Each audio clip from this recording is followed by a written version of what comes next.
So time for the final episode of the 2015 Disney Channel Monstober Spooktacular Marathon Weekend, and it comes to us from a show that, again, I've never seen. Oh, when danger comes for you.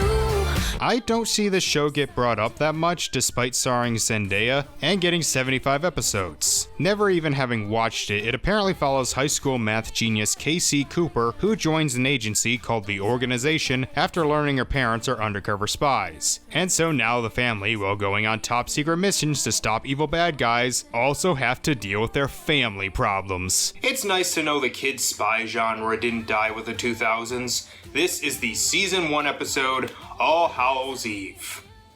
Let me guess, it's about a werewolf? Oh, hey, River. Nice costume. I'm not wearing one. These are just clothes. So, is she stupid or just have a crush on this guy? Because I believe either one. Casey's friend Marissa invites the boys to, quote, the best Halloween party ever, which they accept. So where is this party? It is conveniently located right in our neighborhood. It's at my house, isn't it? Yes, it is. Well, you're just a great friend, aren't you? So at the house... Morning, Agent Cooper. So, can that just happen at any time? Because that seems like a very inconvenient way of communication, about as much as Jenny's from My Life as a Teenage Robot. Anyway, this guy, dressed as the cowboy from the Village People, his words, not mine.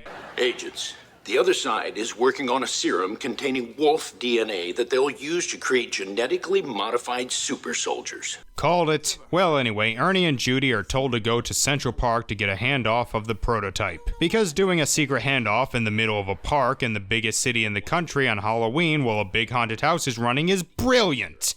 Jesus Christ. That just sounds so much stupider when I say it out loud.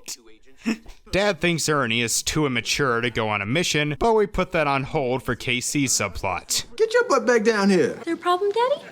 No, there's no problem, Pumpkin. There's also no party. And roll credits. No, Mom convinces him in admittedly a pretty funny way. Craig, I am going as Cleopatra tonight. Yeah. Yes. Now, either you can go as Mark Antony or Man in Doghouse. And this also leads to Ernie being allowed to go on a mission. In New York, they await their contact. Reports say our contact is wearing. Let me check. He will be wearing an Elvis costume. I'd personally wear something that I knew no one else would be wearing, and given that it's 2015, Gem in the Holograms costume. Ernie gets in a scuffle with our guest star Emma over candy corn, a sentence I never thought I would say. But at least other guest star Zuri seems to like Judy. Jesse said I should eat more vegetables. Candy corn is not actually a vegetable. Pretty sure it is. No, he's right. Vegetables taste better. They see Elvis, who goes inside the haunted house. Back with Casey. Oh, I was just doing a little math, actually trying to calculate the probability of me making a fool out of myself in front of River. Turns out, 112%. I really don't understand how you can cast Zendaya as the awkward dork who has trouble getting a date. When I am doing my spy work, I'm in disguise, okay? I'm not me. I'm fearless. I'm invincible. I'm like Jennifer Lawrence in the Hunger Games. But when I'm just me, I'm more like Jennifer Lawrence falling face first at the Oscars. Timely. Marissa suggests a costume to help her confidence, and back with Ernie and Judy, they find Elvis. But I'm seriously supposed to hand over this serum to kids? We're disguised as kids. I'm actually 53, and my youngest is about to have a baby. And if you don't mind, I'd like to be there when I become a grandmother. Okay, that was funny. They get the serum, and back at the house, KC dresses up as... I was gonna make a joke, but apparently that's her spy suit, which is kinda like Clark Kent dressing as Superman for Halloween. Well, actually it worked for Spider-Man. It does help her be more confident, and a cute boy named River arrives as a firefighter. I'm a spy. Oh, nice. But to be honest, I don't think that's a very spy-like costume. Yeah, trust me. It is. Aren't spies supposed to go undetected? Like, who could miss you in that? Thank you for pointing out the problems for me, River. Shame this is apparently your only episode. In New York, Ernie puts the serum in a fanny pack, and then this happens. I got this. Hey, watch where you're going. You again? That was some cheap glass for a very important serum. Thanks, Elvis. Well, this starts to affect Ernie, who begins howling. Oh, I get it. He's dressed as Michael Jackson's Thriller, and in that he turned into a cat. Also, aren't you supposed to drink a serum? At the party, Casey sees that she lost her spy bracelet, which is apparently how they communicate with the organization. Well, I'm sure they'll just give you another one. Marissa, that bracelet costs hundreds of thousands of dollars. Yeah, I'm pretty sure they can afford that. You don't get it, okay? If someone gets a hold of that bracelet and presses the wrong button, they could blow up this entire neighborhood. That's a horrible design. Okay, that's pretty awesome. They see that the bracelet fell off when she was handing out candy to trick-or-treaters, landing in the bag of someone named Petey. Well, now we know what happened to my bracelet. Oh no. You think Petey ate it? Ernie and Judy return from New York and the serum is still affecting them. This is bad. That wolf DNA has clearly gotten into your system. You have to tell Agent Craig. And have him tell me I'm too immature to handle things on my own? Dude, you're gonna die. I'm fine. Someone's at the door! Someone's at the door! Someone's at the door! Okay, Hollywood writers, most wolves will not act like dogs. Casey goes to Petey's place to get the bracelet, but the little shit isn't giving it up. Yeah, well, I got news for you, Petey. You don't tell me where your candy is, you ain't gonna last through Easter. I do like older teens threatening young children with death. River is about to leave, but Marissa says Casey just went out for potato chips and will be back soon. Oh, look, she's back with potato chips, right? Yeah. Okay, that one was good. That one was really good. So after kidnapping a child, I just want to know where your candy is. just say I dropped my bracelet in your candy and want it back. No, she tries scaring him with worms, but before she can get an answer, she is called downstairs. I thought you said they weren't gummy. Oh, they aren't. But they are a bit chewy. I shouldn't laugh at this. This has so many human rights violations. Judy tells Casey about the serum, and it turns out Ernie knows about the bracelet. Wait, how do you know that? Good nose. Even better ears. Petey's not telling, so Casey has to take drastic measures. Desdemona and Heathcliff gazed into each other's eyes.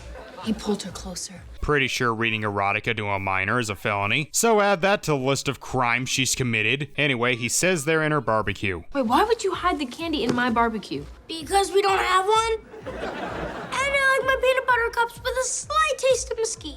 Well, River finds her in a position that should lead to him calling the cops. I just wanted his candy, but he wouldn't tell me where it was, so I had to tie him up, put him in a second. Oh, okay, I'll see you at school. The parents return and trick Ernie with a tennis ball. Fetch that. Fetch! You guys saw the security footage, didn't you? Yes, you're both getting a lecture on responsibility. Also, you've been fired from the organization for committing multiple crimes. Come on, let's get in the car. Ooh, the car. Going for a ride. Going for a ride. Going for a ride. Come on, let's go. How is this serum supposed to help you fight crime? Well, anyway, that episode was pretty good. It had a solid laugh ratio, the stories were interesting, and I loved how over the top it got. The crossover aspect is kinda weak, we don't even get that much time in New York this time. In fact, of all the episodes, this was probably the most forced in getting them to this haunted house. And the Halloween factor's solid. It has costumes, parties, and the idea that supernatural things can happen on Halloween. I'll give both the episode and Halloween factor a 7 out of 10. I might even check out a little more of the show, though I'm not gonna rush. So we've covered all 7 episodes, but before we go into my thoughts on the special as a whole, there is one more thing we gotta talk about. You seen one element that I never brought up is that in every episode, some stranger in a mask appears. And on the Disney Channel YouTube channel, there's a video to find out who it is. She told me the mystery of the masked stranger could be solved in this riddle. When the last name is the first, and the first is the last, you will know the stranger in the mask. Yeah, I got nothing. Then it came to me. There was not just one stranger in the mask, but 2! When the last name is first, and the first name is last, it's Cameron Boyce and Dove Cameron. I never would have guessed that. But wait, they had help. 2 more masked strangers. Do you remember the other clues the old lady gave you? She said, cut your finger, then say ouch. The old country code. But don't drive too fast. What? Boo-Boo Stewart! Oh, Oh, don't tell me it's Sophia Carson or the other one. It's Sophia Carson! Was this all a giant commercial for The Descendants? That's big! Yes, but not as big as having the 4 stars of the Disney Channel hit movie Descendants be the masked strangers. That's huge. And you know you can catch Descendants all Monstober long. Just saying. Where? On Disney Channel! Did that movie need an advertisement like this? Wasn't it a huge hit when it premiered 2 months earlier? That movie was too mediocre for a promotion this elaborate. So how was the special overall?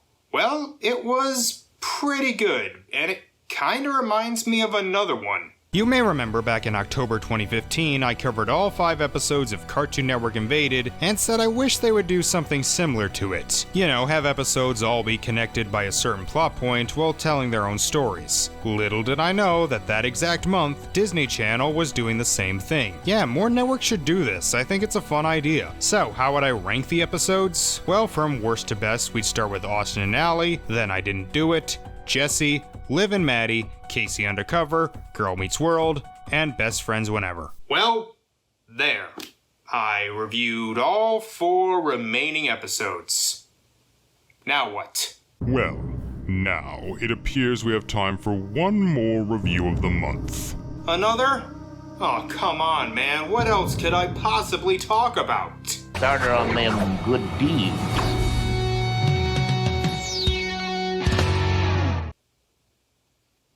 What the hell is that? You know, she makes a good point. Whose side are you on?